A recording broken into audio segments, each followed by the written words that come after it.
Guys, I want to talk about something that happened to me just the other day. I was in a social situation and talking with some people about relationships and talking about like some of the foundations of a healthy relationship. And I had somebody who wasn't really part of the conversation ask me what I could possibly know about healthy relationships. Now, granted, they didn't know who I was or really what my background was. And then they said,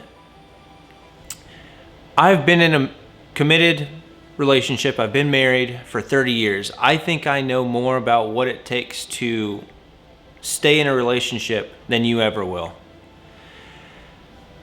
And that's what I want to talk about today in this video. A lot of times we attribute longevity of a relationship with the overall health of a relationship, and that really couldn't be further from the truth. Little did this person actually know that I had been working with their partner for about 8 months, who had been trying to rationalize whether or not to stay in that relationship with that person, even though they had been together for 30 plus years. And I say this because one person didn't realize that they had settled for a very unhealthy relationship dynamic, whereas the other person was really trying to decide if the relationship was worth their overall happiness. Sometimes we find ourselves in relationships that we know have not been healthy for us for a very, very long time. And we're actually really quite good at rationalizing why we should continue staying there instead of actually leaving. And there's a part to this inner monologue that we have with ourselves whenever we are weighing up this option that I don't think a lot of people discuss or mention. If it's that bad, if the relationship is actually that unhealthy, surely we would be able to leave quite easily. Like if, the water's getting hot, you just get out of the tub. But I think we have this idea that because it's so difficult to leave, maybe we're not supposed to. And we actually struggle because we know how much we've invested into this relationship so far. And the last thing we want to do is throw away all of this invested energy and all this focus and dedication that we've put into another person for 5, 10, 15 years. Or maybe we're just starting to date them and, we're just like really focused on them. And maybe we've missed some opportunities with some other people that we think might have been a better fit. It's all very, very difficult to come to terms with and to rationalize, and it makes you not want to actually give up on an unhealthy relationship.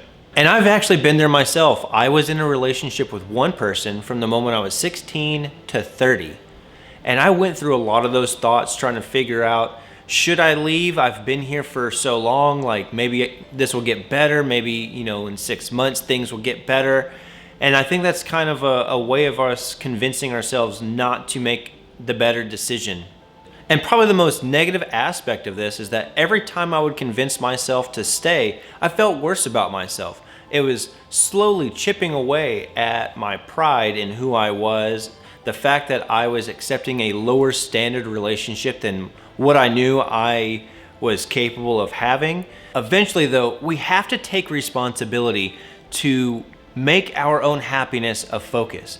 And I use this analogy a lot whenever I'm working with clients, is that if you're on an airplane and there's ever an emergency and the oxygen masks drop, you're supposed to put it on yourself first so that you can be of help and of benefit to others.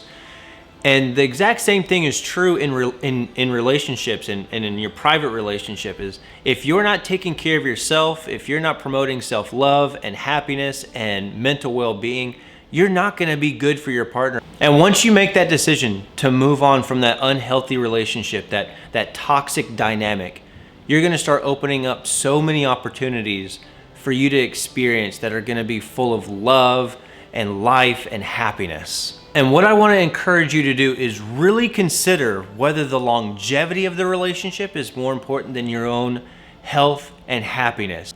I hope you guys enjoyed this video. If you have any questions or comments, leave it in the section below, and I'll see you guys next time.